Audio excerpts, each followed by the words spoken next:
नमस्कार, स्वागत है आपका नई तकनीक नया भारत। हम एक बार फिर हाजिर हैं खेती में नई तकनीकों से जुड़े नए प्रयोगों और जानकारियों को लेकर, जिसे अपनाकर आप अपनी खेती से तरक्की का रास्ता बना सकते हैं। साथ ही अपने इलाके के किसानों को भी अपनाने की सलाह देकर अग्रणी किसान बनकर एक नई कहानी लिख सकते हैं। बस ज़रूरत है हमारे कार्यक्रम में दी जाने वाली कृषि विशेषज्ञों की सलाह और प्रगतिशील किसानों के अनुभवों से सीख लेकर अपने खेतों में अपनाने की। तो चलिए शुरू करते हैं आज का सफ़र।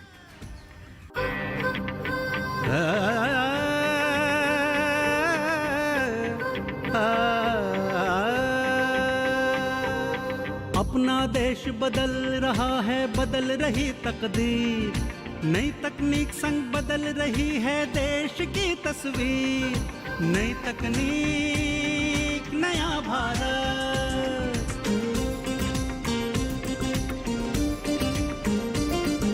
कृषि क्षेत्र में नई तकनीक से हरियाली है छाई।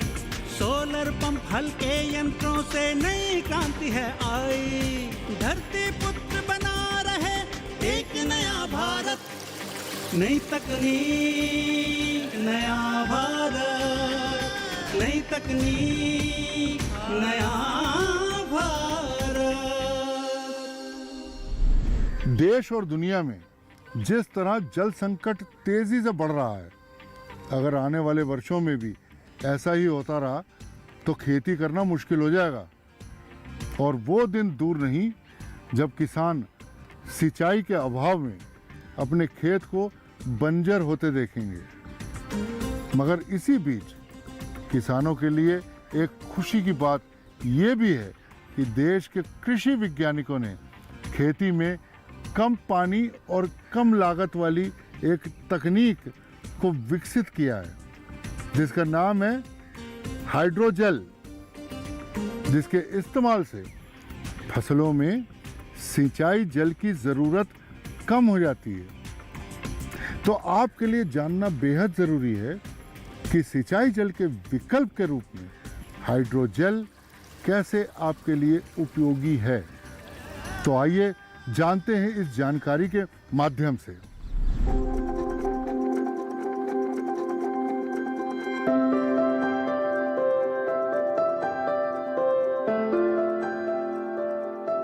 अपने देश में जितनी खेती होती है उसमें से 60% खेती ऐसे एरिया में की जाती है जहां पर पानी की बेहद किल्लत है। इसमें से 30% जगहों पर तो पर्याप्त बारिश ही नहीं होती है। इसीलिए ऐसे आधुनिक तरीकों पर अब ज्यादा जोर दिया जा रहा है, जिनसे पानी की हर बूंद से आप फसलों से ज्यादा पैदावार ले पाएं। इसलिए अब जरूरी हो गया है कि खेती में इस तकनीकों को अपनाया जाए, जिससे कम पानी में फसलों से अधिकतम लाभ लिया जा सके। जिसके लिए हमारे कृषि वैज्ञानिक नए नए शोध करते रहते हैं, जिससे गहराते जल संकट में भी खेती पर कोई प्रभाव ना पड़े। कृषि वैज्ञानिकों ने पिछले कुछ वर्षों में एक नई तकनीक का इजाद किया है, जिसको हाइड्रोजेल के नाम से जाना जाता है। किसान इस नई तकनीक का खेती में इस्तेमाल कर कम पानी में फसलों से अधिक पैदावार ले सकते हैं। दरअसल हाइड्रोजेल की मदद से बारिश के पानी को ज्यादा समय तक खेतों में संग्रहित रखा जा सकता है, और इसका इस्तेमाल उस वक्त किया जाता है जब फसलों को पानी की जरूरत होती है। आप इसके लिए सबसे बड़ी चीज़ तो मैं ये कहूँगा कि आप सबसे पहले अपने खेतों की अच्छी मेड़बंदी करें। उसको करने से ये होगा कि आपका जो बारिश का जल है वो आपके खेत के बाहर नहीं जाएगा, आपके खेत में संचय करेगा। अब इधर हमारे भारतीय कृषि अनुसंधान परिषद के जो दिल्ली में स्थित पूसा केंद्र है IRI का, वहाँ उन्होंने भी अभी विकसित 2015-2014 में इसको किया है। और ये हाइड्रोजेल इसको कहते हैं, पूसा हाइड्रोजेल। उनका जो उन्होंने जो प्रोडक्ट बनाया है उसका नाम पूसा हाइड्रोजेल रखा है। तो आमतौर पर हम हाइड्रोजेल ही इसको कहेंगे। और हाइड्रोजेल इसकी जो सबसे बड़ी विशेषता ये होती है कि अगर ये छोटा सा कण होता है और अगर इसको पानी में डालिए तो ये अपने आकार से ज़्यादा, या हम अगर मैं बात करूं कि 1 ग्राम जो है हाइड्रोजेल वो 400 से 500 ग्राम पानी जो है अपने अंदर समाहित कर सकता है, भंडारण कर सकता है। वैज्ञानिकों ने हाइड्रोजेल का विकास ग्वार फली से किया है, जो पूरी तरह से प्राकृतिक पॉलीमर है जिसमें पानी को सोख लेने की क्षमता होती है, मगर ये पानी में घुलता नहीं है। इसके अलावा हाइड्रोजेल बायोडिग्रेडेबल होता है, जिसके कारण प्रदूषण का भी खतरा नहीं रहता है। जब आप अपने खेतों में हाइड्रोजेल का इस्तेमाल करते हैं तो हाइड्रोजेल के कण सिंचाई या बारिश के वक्त अपनी क्षमता से कई गुना अधिक पानी सोख लेते हैं, जिसकी वजह से पानी रिसकर जमीन के अंदर और वाष्प बनकर नुकसान नहीं हो पाता है। खेतों में जब बारिश और सिंचाई नहीं होती है तो खेत में पानी की कमी हो जाती है और इस समय हाइड्रोजेल के कण से खुद ब खुद पानी रिसकर खेत में नमी बनाए रखते हैं। फिर अगर खेतों में बारिश और सिंचाई होती है तो हाइड्रोजेल के कण दोबारा पानी को सोख लेते हैं और जरूरत के मुताबिक फिर उसमें से पानी रिसकर खेत में नमी बनाए रखता है। ये क्या करेगा, जब खेतों में रहेगा वहाँ पे, तो वहाँ पे हम ये पानी का अपने अंदर भंडारण कर लेगा। अब वो पानी होगा क्या कि जब हम सिंचाई करने के बाद और जैसे जैसे वाष्पीकरण होता है, तो वाष्पीकरण होने से क्या होता है कि जो मृदा में जो पानी होता है, सबसे पहले पौधा जो है वो पानी लेता है। तो मृदा में पानी एक लेवल तक भरपूर रहता है। उसके बाद क्या होता है कि जैसे जैसे पानी मृदा में कम होता है, अब वो मृदा अपने अगल बगल से पानी का मतलब वो मृदा देखती है कि कहाँ से उसको पानी मिलेगा। अगर हाइड्रोजेल उस खेत में है उसके, तो क्या होगा कि ज्यों ही मृदा में पानी की कमी महसूस होगी, त्यों ही हाइड्रोजेल से पानी जो है वो रिसना शुरू हो जाएगा और वो पानी जो मृदा में कमी हो रही है पानी की, वो हाइड्रोजेल जो है उसे पूरा करेगा। अगर कोई किसान हाइड्रोजेल का इस्तेमाल करना चाहता है तो 1 एकड़ खेत के लिए महज 1 किलोग्राम हाइड्रोजेल के ग्रेन्यूल की जरूरत होती है, जिसकी कीमत लगभग 1000 से 1200 रुपए होती है। भारतीय कृषि अनुसंधान द्वारा विकसित पूसा हाइड्रोजेल बारीक कंकड़ों जैसा होता है।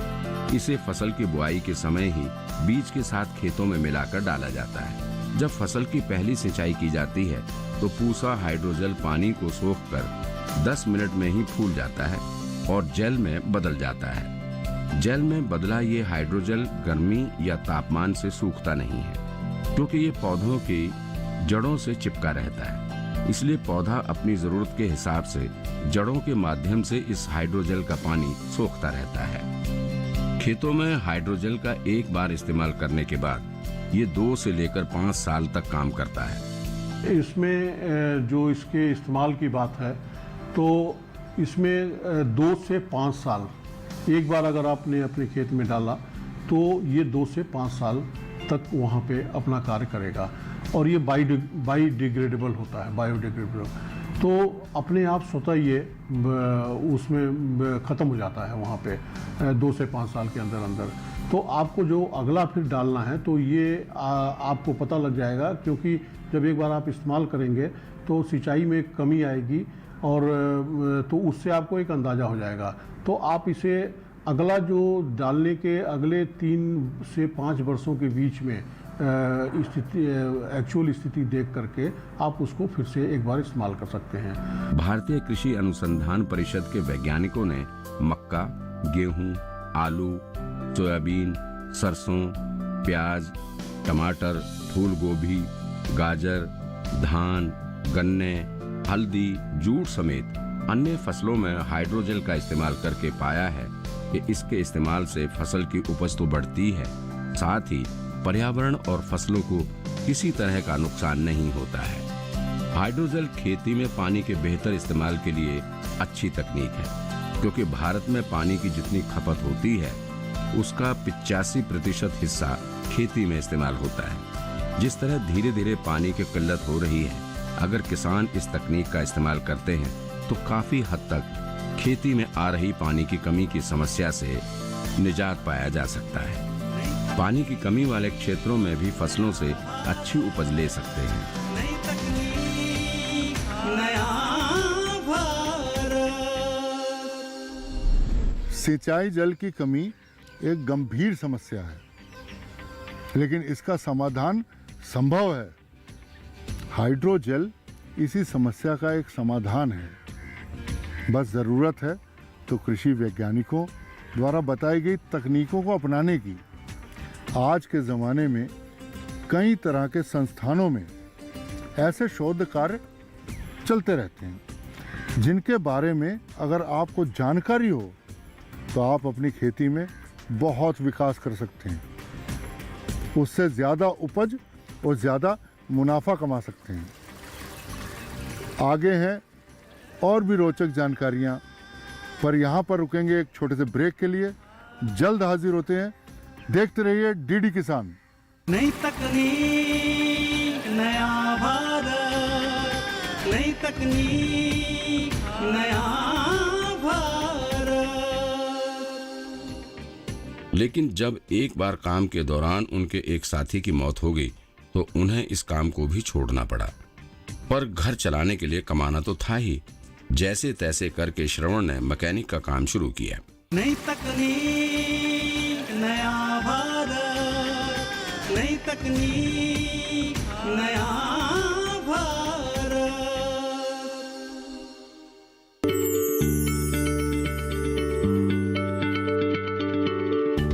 क्या आप किसी बीमारी से परेशान हैं? चाहते हैं डॉक्टर की सलाह? तो हम हैं आपके साथ। बताएंगे आपको जीने की राह। समस्याएं आपकी, समाधान देश के मशहूर विशेषज्ञों के। घर बैठे बात करें देश के जाने माने डॉक्टरों से। हमारे लाइव प्रोग्राम स्वस्थ किसान में हर शनिवार शाम 6 बजे से 7 बजे तक। नई तकनीक, नया भारत। नई तकनीक, नया भारत। भारतीय कृषि अनुसंधान द्वारा विकसित पूसा हाइड्रोजेल बारीक कंकड़ों जैसा होता है। इसे फसल की बुआई के समय ही बीज के साथ खेतों में मिलाकर डाला जाता है। नई तकनीक, नया भारत। नई तकनीक, नया भारत। ब्रेक के बाद एक बार फिर से आप सभी दर्शकों का नई तकनीक नया भारत कार्यक्रम में स्वागत है। कहते हैं आवश्यकता आविष्कार की जननी होती है, लेकिन आविष्कार के लिए चाहिए प्रतिभा, और प्रतिभा किसी डिग्री की मोहताज नहीं होती है। जब कुछ रचनात्मक सोच वाले लोग जोड़ तोड़ कर कुछ उपयोगी चीज बनाते हैं तो लोग उसकी असल कीमत नहीं लगा पाते।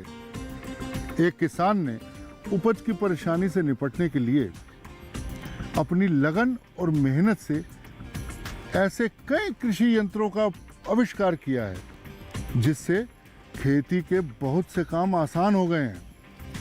तो आइए मिलते हैं उस किसान से जो मैकेनिक भी है और इनोवेटर भी।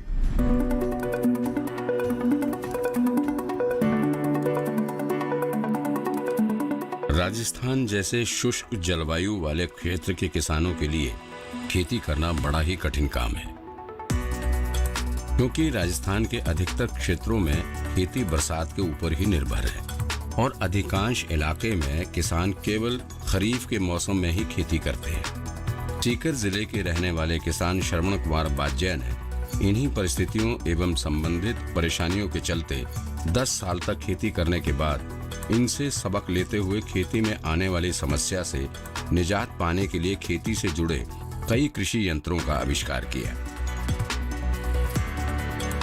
दरअसल श्रवण के गांव में पानी बिल्कुल ही खत्म हो चुका था, जिसके चलते खेतों की सिंचाई तो बहुत दूर की बात है, बल्कि रोजमर्रा की जरूरतों के लिए भी पानी की कमी हो गई थी। पानी की कमी के कारण खेती में कोई बचत नहीं हो रही थी, इसलिए खेती के साथ कोई और काम करना जरूरी समझा और उन्होंने आसपास के इलाकों में कुओं की खुदाई का काम शुरू किया।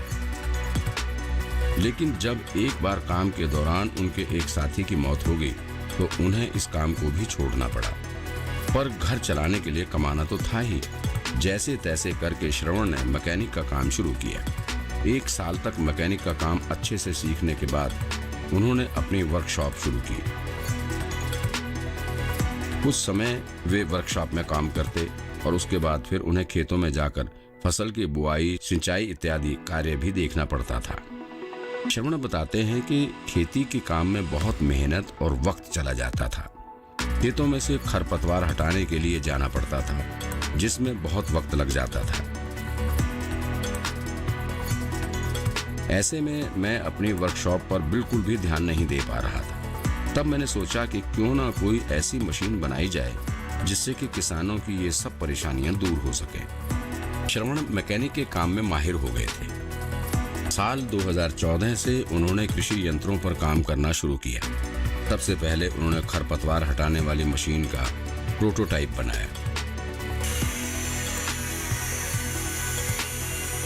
इसको बनाने के लिए उन्होंने बाइक, ट्रैक्टर, पुराने पार्ट्स का इस्तेमाल किया। इससे उनका हौसला बढ़ता गया। उसके बाद उन्होंने महंगे फसल के बीज बोने के लिए सीड ड्रिल बनाया। सीड ड्रिल बनाई है जो बाकी मशीनों से अलग है, और कल्टीवेटर के ऊपर टायर लगाए मैंने। जो टायर जो लेवल बिजाई होती है उसके ऊपर वो काम करते हैं। जितने हम सेटिंग पे काम करते हैं उसी हिसाब से सेटिंग करके ज़मीन के ऊपर उसको चलाया जा सकता है। और एक फ़ायदा ये है कि इसमें ड्राइवर को कोई तकलीफ नहीं होती है, क्या कि उबड़ खाबड़ ज़मीन में कहीं पे गहराई पे चला जाता है सीड और कहीं ऊंचा रह जाता है, तो इसलिए वो टायर काम करते हैं। और फिर उसमें सीड को गिराने के लिए मैंने परफेक्ट रूटर बनाया है। उसमें जो सीड के हिसाब से पॉइंट दे रखा है, वो कौन सा सीड उसमें गिराना है उसी हिसाब से सेटिंग करके उसको निश्चित दूरी पे और लाइन टू लाइन और सीड टू सीड बराबर दूरी रखने के लिए ये रूटर काफ़ी कामयाब हुआ है। ये थी कुछ उपयोगी जानकारियां जिसे अपनाकर आप खेती से लाभ का दायरा बढ़ा सकते हैं। यही हमारे कार्यक्रम का मुख्य उद्देश्य भी है। अब लेते हैं एक छोटा सा ब्रेक, जल्द ही लौटेंगे। कार्यक्रम में आगे हैं इससे जुड़ी कुछ और महत्वपूर्ण जानकारियां। तब तक बने रहिए हमारे साथ। नई तकनीक नया भारत, नई तकनीक नया भारत। खरपतवार हटाने की मशीन पहले डीजल इंजन पर बनाई थी, बाद में इलेक्ट्रॉनिक मशीन में रूपांतरण किया है और अब आगे इसको सोलर से संचालित करने के लिए इस पर काम कर रहे हैं। नई तकनीक नया भारत, नई तकनीक नया भारत।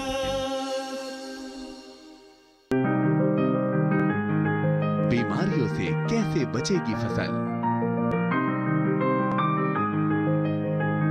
मवेशियों की मुश्किलों का क्या है हल? कहां से लाएं बीज, कितनी लगेगी खाद? किसानों के हर फोन का विशेषज्ञ देंगे जवाब।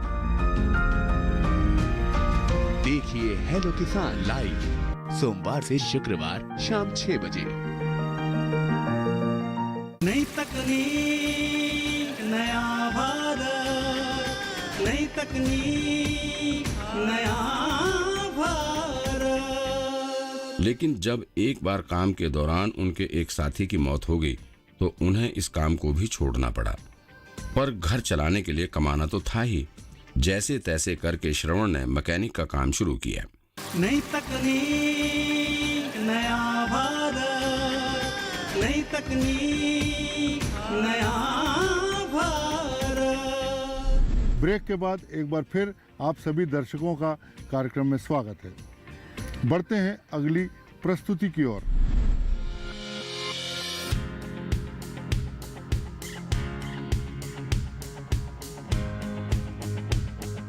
इसके बाद प्याज की खेती की खुदाई के लिए मशीन बनाई है। ये मशीन 400 मजदूरों जितना काम कुछ ही समय में कर देती है। इस मशीन की मदद से किसान प्याज की फसल को बिना हाथ लगाए प्याज की खुदाई कर आसानी से इकट्ठा कर सकता है। प्याज की खुदाई के यंत्र के आविष्कार के लिए उन्हें नेशनल इनोवेशन फाउंडेशन की तरफ से सम्मानित किया गया है। अचानक मौसम खराब होने के कारण समय से प्याज की फसल खुदाई ना होने पर खेत में प्याज खराब हो जाता है, लेकिन इस मशीन के इस्तेमाल से अगर मौसम खराब होने वाला है तो भी किसान बहुत कम समय में खेत से प्याज की खुदाई करके खराब मौसम में होने वाले नुकसान से बच सकता है। दूसरी तरफ इस मशीन के इस्तेमाल करने से प्याज की खुदाई में लगने वाली लागत बहुत कम आती है। फिर उसके बाद मैंने प्याज खुदाई की मशीन बनाई, जो कि लेबर में बहुत बढ़िया काम करती है। आज कम से कम 300 से 400 लेबर जितना काम करती है एक दिन में, और किसानों की जो लेबर की कॉस्ट है वो भी बहुत कम हो गई। और उसके बाद में उसमें काफ़ी सिस्टम किए मैंने पत्ते काटने का, और वो भी सिस्टम इसमें अब आगे मैं बना रहा हूँ, और डायरेक्ट कट्टे बढ़ने की वो उसमें व्यवस्था हो जाएगी। तो ये मशीन मैंने बनाई। खरपतवार हटाने वाली मशीन का प्रोटोटाइप एक दिन में 12 से 13 एकड़ खेत का खरपतवार हटा सकता है। खरपतवार हटाने की मशीन पहले डीजल इंजन पर बनाई थी, बाद में इलेक्ट्रॉनिक मशीन में रूपांतरण किया है, और अब आगे इसको सोलर से संचालित करने के लिए इस पर काम कर रहे हैं। और मैंने और भी कई मशीन बनाई है, जैसे खरपतवार हटाने की हमारी समस्या रहती है, तो उसमें भी काफ़ी लेबर लगती है, और फसल जल्दी से खरपतवार नहीं हटता है तो वो फसल कमज़ोर रहती है। इसलिए मैंने एक वीडर बनाया जो लाइन टू लाइन फसल रहती है, उसमें खरपतवार हटाती है, और जो खरपतवार रहता है उसको बारीक टुकड़े करके ज़मीन के अंदर दबा देती है, जिससे हरी खाद के रूप में वो काम आती है। इस तरह खेती किसानी से जुड़ी श्रवण जी ने 6 मशीनें बनाई हैं, और सब मशीनें खेती में आने वाली समस्याओं को देखते हुए और इन समस्याओं को दूर करने के लिए बनाई गई हैं, जिससे किसानों को मदद मिल सके। वो बताते हैं अपनी मशीनों को इस्तेमाल में लाने के लिए उनको काफी परेशानियों का सामना करना पड़ा। वो बताते हैं कि उन्हें अपनी मशीन का परीक्षण करने के लिए मीलों दूर जाना पड़ता था। उनके अपने गांव में पानी की कमी के कारण सिर्फ एक ही फसल मुश्किल से हो पाती है, और फिर कोई किसान भी अपने खेत में परीक्षण नहीं करने देता, क्योंकि उसे फसल के बर्बाद होने का डर रहता है। इसके लिए उनको बहुत बार किसी दूसरे गांव में या फिर अपने रिश्तेदारों के यहाँ जाकर मशीन का परीक्षण करना पड़ा। मेरे को सबसे ज़्यादा समस्या प्याज खोदने वाली मशीन पे आई, क्योंकि हमारे इलाके में प्याज होता नहीं है, तो इसलिए मैंने दूसरे इलाकों में जाके उसका परीक्षण करना पड़ता था। और किसान प्याज के फूटने की वजह से किसान कोई प्रैक्टिकल भी नहीं करना चाहते थे, इसलिए मैंने खड़ी प्याज को खरीद के फिर प्रैक्टिकल किया। और इस मशीन को कम से कम मेरे को 4 से 5 साल लग गए थे उस मशीन को बनाने के लिए। जब उनकी कई मशीनें किसानों के लिए कारगर साबित होने लगी, तो उनके ही गांव से NIF में कार्यरत एक व्यक्ति ने उनके बारे में नेशनल इनोवेशन फाउंडेशन इंडिया को बताया। इसकी रिपोर्ट के बाद NIF के अधिकारियों ने आकर श्रवण की मशीनों का परीक्षण किया, जिसके बाद उन्हें national grass roots innovation award से साल 2017 में नवाजा गया। मशीनों के मूल्य के बारे में पूछने पर वो कहते हैं कि बाकी बड़ी बड़ी कंपनियों की मशीनों के मुकाबले में उनकी मशीनों की कीमत आधी है। वो बताते हैं कि भारत के अलग अलग राज्यों में खेती करने का तरीका बहुत अलग है, इसलिए वे किसी भी एक राज्य के लिए कोई मशीन बनाने से पहले वहाँ की जमीन, खेती करने के तरीके, सिंचाई के तरीके का पहले आंकलन करते हैं, उसके बाद ही वे उस मशीन पर काम करते हैं। श्रवण का उद्देश्य आम किसानों की परेशानियों को समझकर उनके काम को कम समय में आसानी से करने के लिए कम लागत पर मशीनें बनाना है। श्रवण का सफर अभी शुरू ही हुआ है, उन्हें बहुत लंबा रास्ता तय करना है। हमें उम्मीद है कि श्रवण जी से प्रेरित होकर आज के युवा भी किसानों और कृषि के संबंधित परेशानियों को हल करने में अपने कदम बढ़ाएंगे, जिससे खेती में मशीनों के प्रयोग से किसान अपनी लागत मूल्य कम करने के साथ ही अपनी आमदनी बढ़ा सकेंगे। इन नई तकनीकों के जरिए हम अपनी फसलों से अच्छी उपज ले सकते हैं। तो फिर मिलेंगे नई तकनीक नया भारत के अगले एपिसोड में कई और नई रोचक जानकारियों को लेकर। तब तक के लिए नमस्कार। नई तकनीक नया भारत, नई तकनीक नया भारत।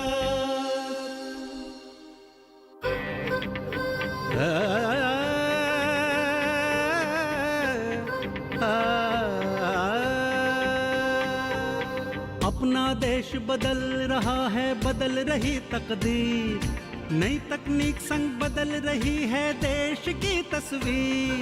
नई तकनीक नया भारत।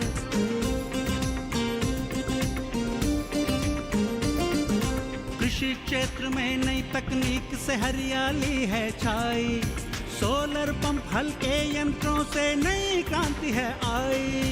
धरती पुत्र